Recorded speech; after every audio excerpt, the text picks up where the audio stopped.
Welcome to The Artful Exchange, the podcast where we dive into the fascinating world of design, creativity, and innovation. I'm your host, the poetic designer from Winter Design, and I'm so honored to introduce to you our guests joining us here today. In 2010, Ana Milena Hernandez Palacios from Colombia and Christophe Penasse from Belgium founded the design studio Masquespacio in Valencia, Spain, with the aim to do something different. They surely pulled that off, I would say, as they have received numerous design awards for their artistic, colorful, playful, and innovative designs. In 2020, they were named Young Talent of the Year by Elle Decoration International magazine, while in 2019, they were awarded Interior Designers of the Year by the Spanish edition of the New York Times T magazine. These are among the many awards they have received, and I have personally been captivated and inspired by their bold design statements, forms, and functions over the years. They have worked with many clients all around the world and continue to do so. Bienvenidos y muchísimas gracias por acompañarme en este podcast.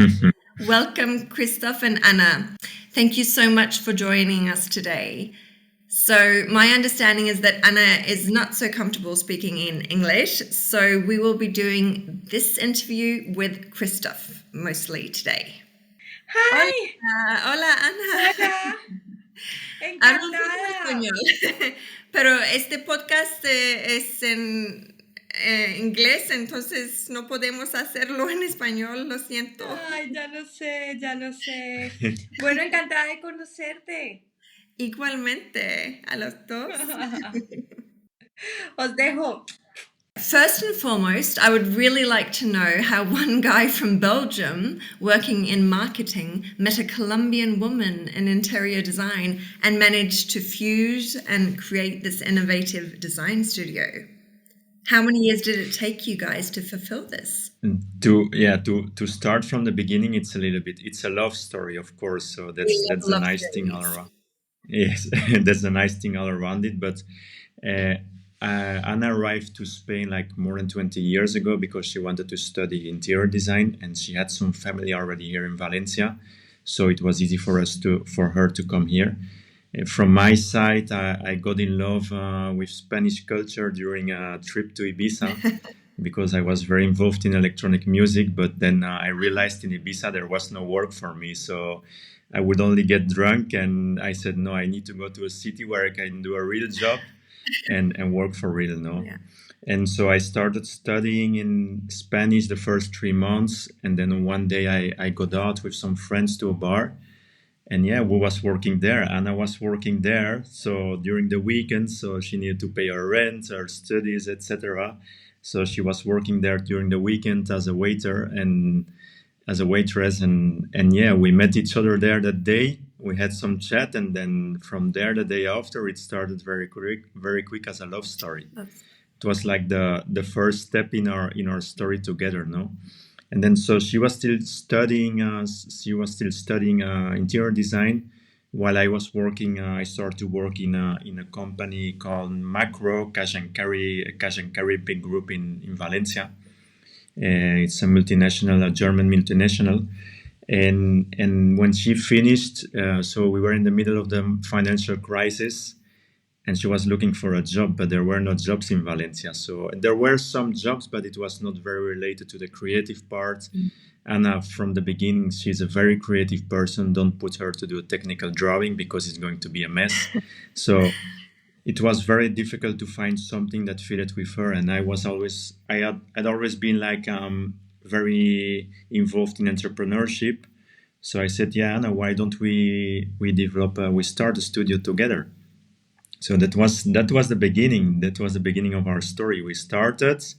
We made a lot of mistakes. We started as a studio focused on interior design for homes. But it was a complete mistake because the first home we earned €1,000 and we worked 2 years on it. So it went wrong from the beginning. So I was like the smart marketing guy. I said, let's do a business model, but the business model I did, it was completely wrong. Yeah.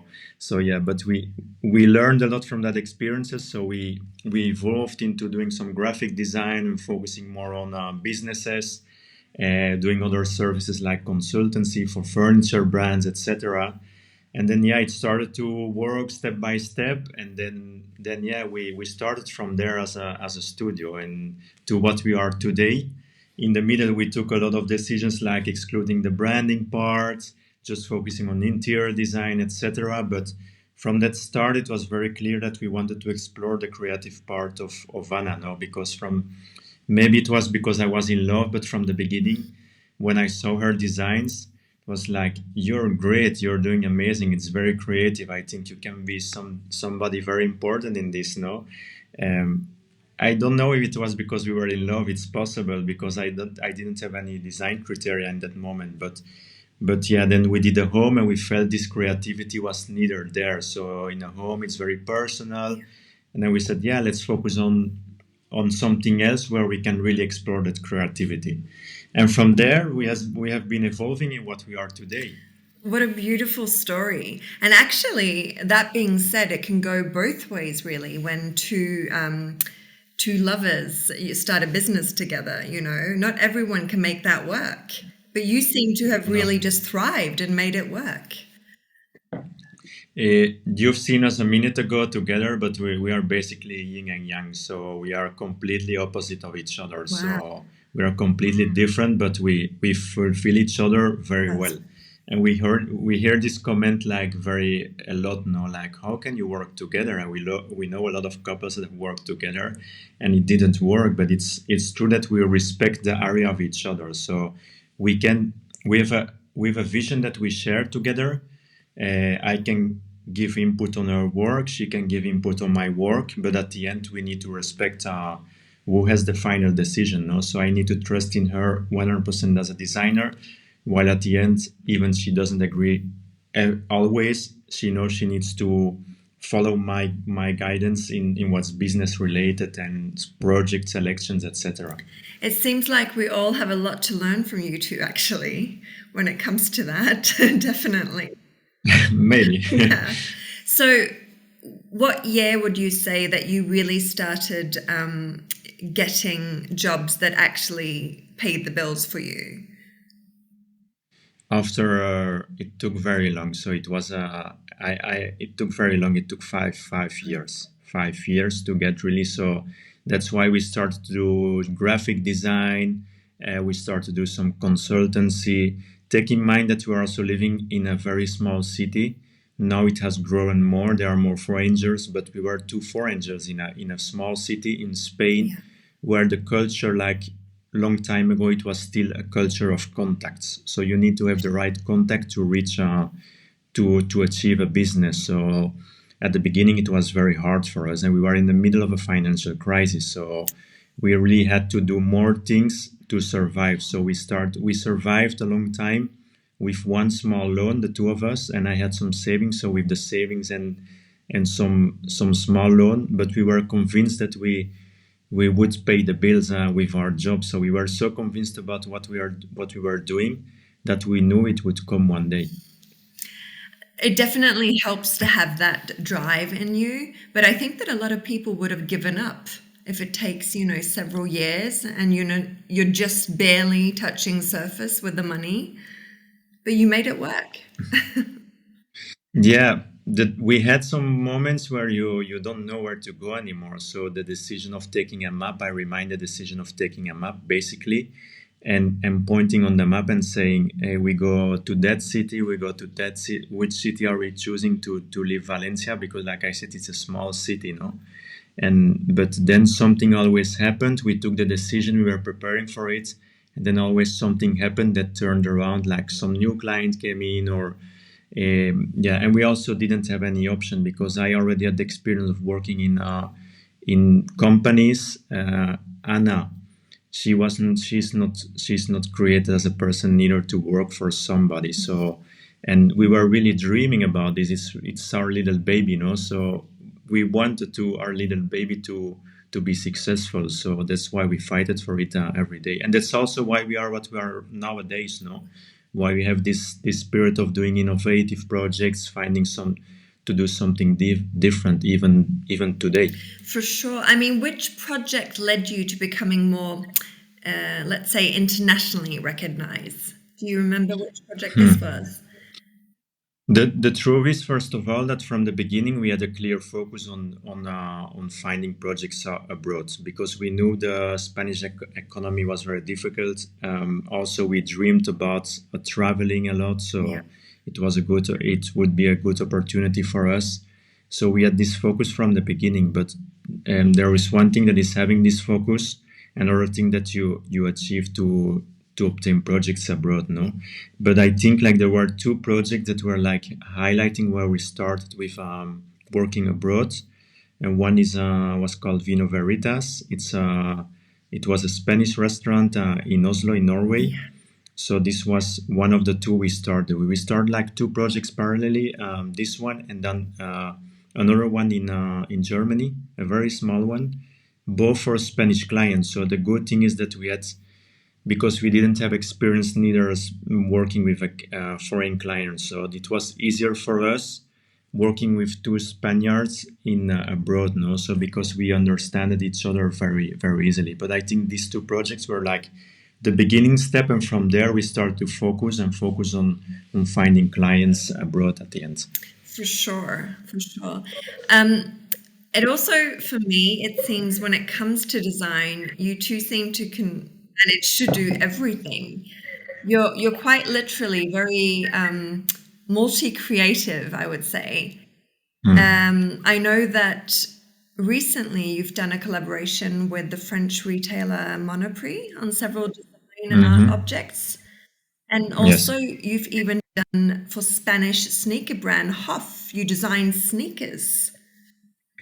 Now, Yeah. I would say, I mean, I have to ask, is there no limit to what you can do? You seem to always be creating and literally in every aspect of it. Would you say that you identify yourselves as being multi-hyphenates? The thing is that we want challenges. We need challenges, and especially now, like already beginning of the 40s, then you need them even more, no? And how more you evolve, how less challenges you have, because doing another restaurant with the same style or the same business model, you already have it done, no? So these inputs of having the opportunity to work on project like for a fashion brand or doing homeware, it's something very challenging for us. So it's something that attracts us, but also we are interested in more than just interior design from the beginning. We are interested in fashion. We love fashion. We love culture in general, no? So that's why we get very attracted about it. And it's true that if it's interesting for us, we never say no. And we're still waiting for something more surprising every time. You know, it's also true that we need to find the middle way of working on different things at the same time, because interior design projects, they are absorbing us a lot of time, but at the same time we love to do it. So it's what Anna learned from the beginning. It's her passion, no? So we've had this debate many times of should we continue. Now we're trying to find a balance of working on less interior design projects and more on objects, even more art instead of like design specifically. But yeah, we're always touching different things at the same time, and we need this really in our studio, because if not, we get very bored very early. Yeah, you need to always create, basically. So Yes. definitely a multi-hyphenate then, which I think Maybe. I think quite a few creatives are. Not everyone, but a few. We don't want to be bored at the end, you know, and that's what we try to challenge every time when we feel we're stuck in like, because it happens, and that's reality, no? Because from outside, like I said at the beginning, everything looks beautiful, but the truth is that we also have our moments of that we don't have a lot of requests, so that the business starts to get a little bit down. It goes up with ups and downs. So in this moment, it's where we more even get pushed of doing things different now. So of looking for some more challenges. Of course. How many people are currently working in Masquespacio with you now? Okay, right now, like with interns, we're 7 persons right now, including interns. Yes, it's always been sorry to interrupt you. It's always been a small structure because we think that if we make this structure bigger, and we've tried it sometimes, if we make it bigger, we will lose our creativity because we will need to accept a lot of projects that we don't want to handle. For sure, I can understand that. Do you have architects working with you as well? Yes, we need architects. We don't do construction, No. but we have for the technical part, we have and we have in our team a very good architect, which has already been with us like 7 years. Oh. So we really need a rational mind in between the creativity. I'm the rational mind on a business wise, but then you need a rational mind on the other part, on the development. For sure. Could you maybe explain more how your work process commences from idea to start to the finished product? Is that?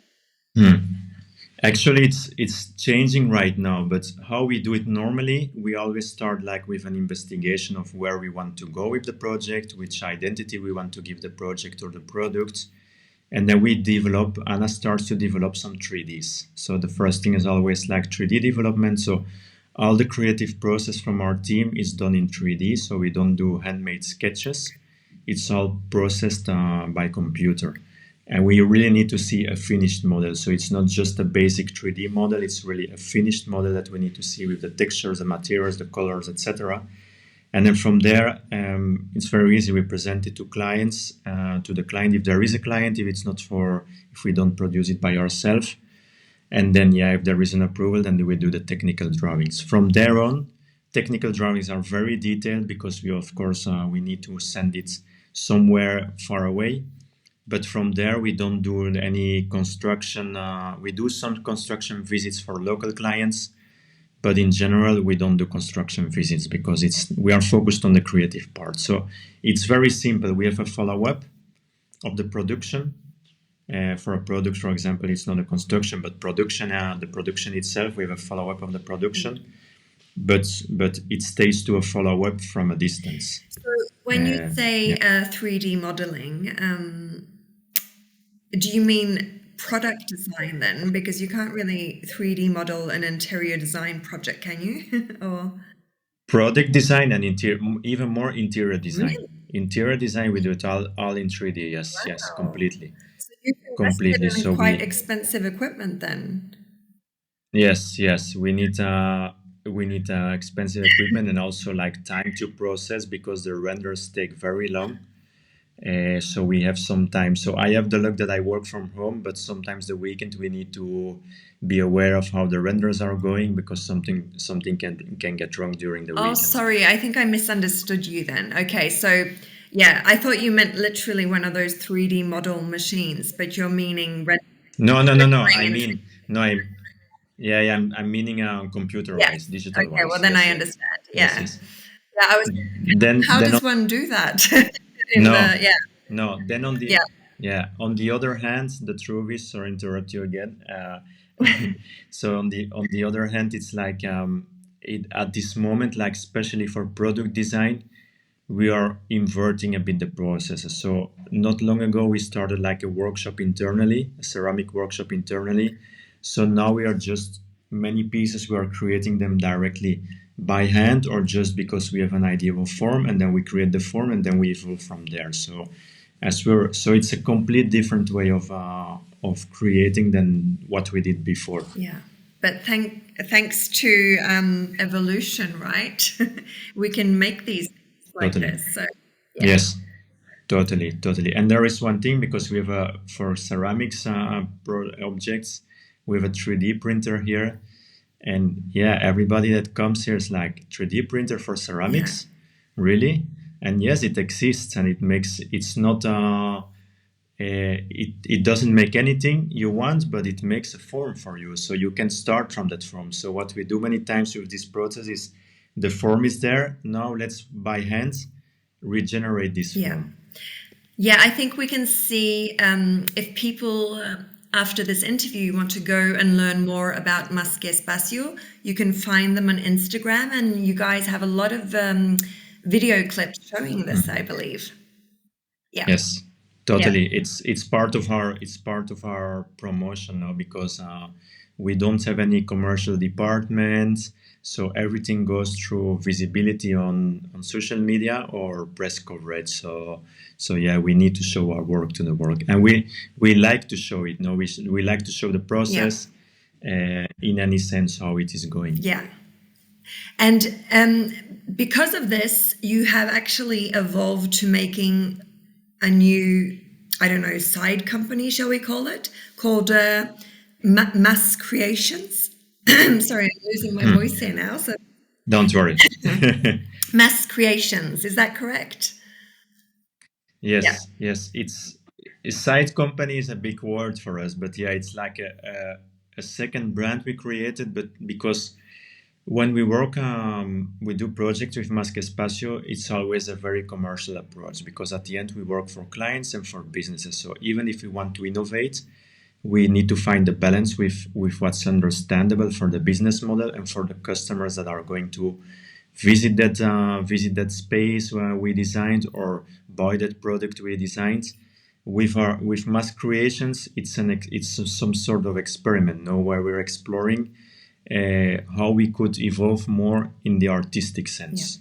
So that's why it wasn't not matching with Masquespacio. It's part of Masquespacio, but all the collections are like globalized around like Mass Creations, like part of Mass Creations. So these are all experiments we are creating, which are converted in real objects, real furniture pieces, but it's all part of a process we develop in-house without having any client, without having any briefing. So it's just our vision on what we create at the end.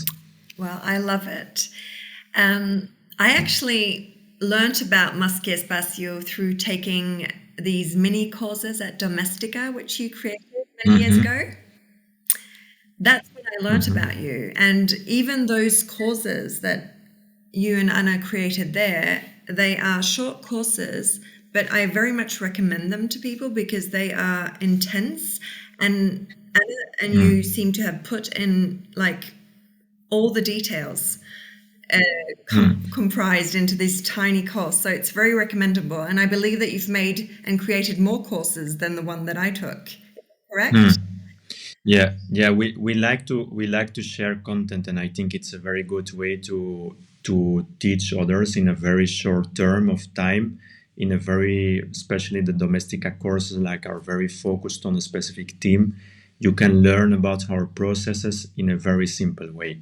And it's very interesting because some clients have taken the course. So when they come to us, they already know how our process is. So it's very easy to explain them and say, yeah, I already know how it works because I took your course many years ago, because many of our clients, they start just their business on their own. So they start to do their own design. And when they grow a little bit, they knock on our doors. So, but it starts sometimes. So it's very interesting in that sense. And yeah, it's also interesting to see the reaction, how people contact you that have taken the course, not only clients, but just younger people, not only younger, like a lot of age ranges, and are grateful about this other way of showing how you can do things, and also the spirit. Anna and I motivate a lot of let's say, be positive, believe in your ideas, go forward, just go for it, even if it's a struggle sometimes, just go for it. So I think this is also a little bit something you feel when you take these courses, no? You actually want other people to succeed as well, it sounds like. Definitely. That's why we love to share, and we have a lot of studios we share ideas with. If they start to focus, we have a team, a studio in Madrid, for example. We knew one day in an event, and we start to talk, and they are starting to go to Saudi Arabia now. They are starting to work there. We have a lot of experience, so we like to share that experience with them. because we want them also to succeed. So why not? There are enough, especially in our case, no, so because we're not a big agency, so we're a creative team with a strong identity, and yeah, there are enough projects for us and for all the others. So yeah, we're happy to share that ideas. I couldn't concur more with you. I think it's just such a sad thing that there is a lot of enviness in the design world. You know, we should all really just be praising each other and lifting each other up. It is completely, especially because it's not an easy job. It's not easy to convince clients because they don't know about this. They don't know how much time it takes. They think it's just that you're a genius and you have great ideas, but it's not like that. So and it's also that at least it's not very well paid, especially when you start. It's like you struggle with. That's why we struggled 5 years with the bills, because we were not being paid enough to survive. And also you need to do a lot of jobs. You need to show a lot of jobs to be able to achieve other projects. So you need to do a lot of things. We did even projects for free in the beginning. So that's why we should share together. And that's why we're pro sharing. Exactly. And that's what we all should be doing. So let's hope after this interview, people are listening to that and understanding how important it is. Totally. Yeah. Totally. Multitasking at high speed is what I'm calling you guys. So just before we wrap up, Christophe, is there any exciting new collaborations that you might want to share with us today? Actually, there is one very interesting for a museum. I cannot say where and which type of museum, but it's part of a museum, but it's a project that has us very, very excited. Oh, wow. And then a few exhibitions that will come on also in the Middle East together with Isola, which we do a lot of collaborations. So these are there are a lot more things, but these are two novelties right now we are working on and that we are very excited about. I can imagine. Is it an art museum or? I cannot share anything about it. Well, I'm very happy for you guys. Super exciting. Thank you. I'm very much looking forward to continuing to follow you. I mean, you guys, for me, I'm so honored, to be able to interview you as well today, because I've been following both of you for so long and your journey becoming Masquespacio. And it's just what you've done is what I wish I could have done, if you understand. So thank you so much for making the time for me. No, thanks to you for inviting us. For us, it's a pleasure. So it's a hard work to develop all these projects. We do it with a lot of joy, and we love to share our opinion, our point of view of how we reached it.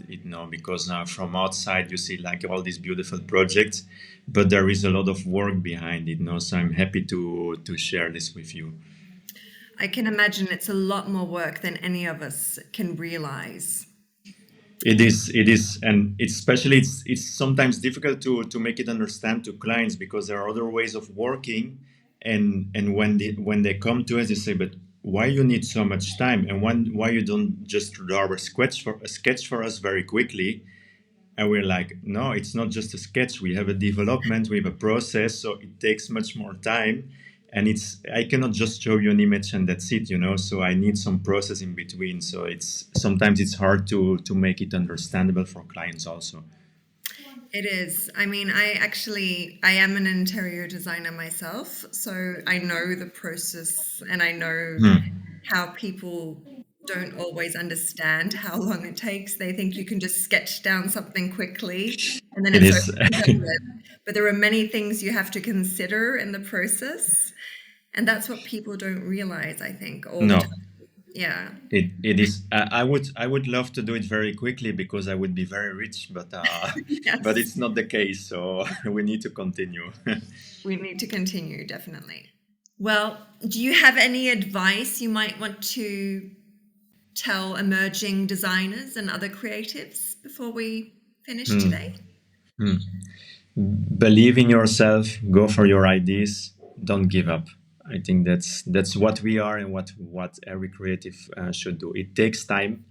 It can take a lot of time. Don't focus too much on some stars that arise that you see that are doing something similar to you, or that you say, why it's not me.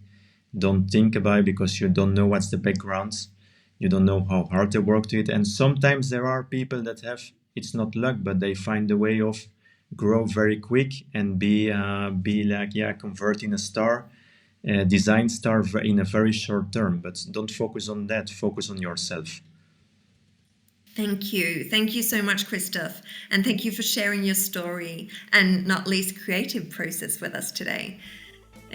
Thanks to you. It has been a huge pleasure speaking with you. Thank you. I just wanted to end by saying that Masquespacio in English, I think we can translate as more than a space. Correctly, completely correct. Thank you so much to our listeners for tuning into the Artful Exchange. If you wish to learn more about Masquespacio, Christophe and Anna, please have a look in our description post for this specific episode to find their social media links, etc. And until next time, stay creative and inspired.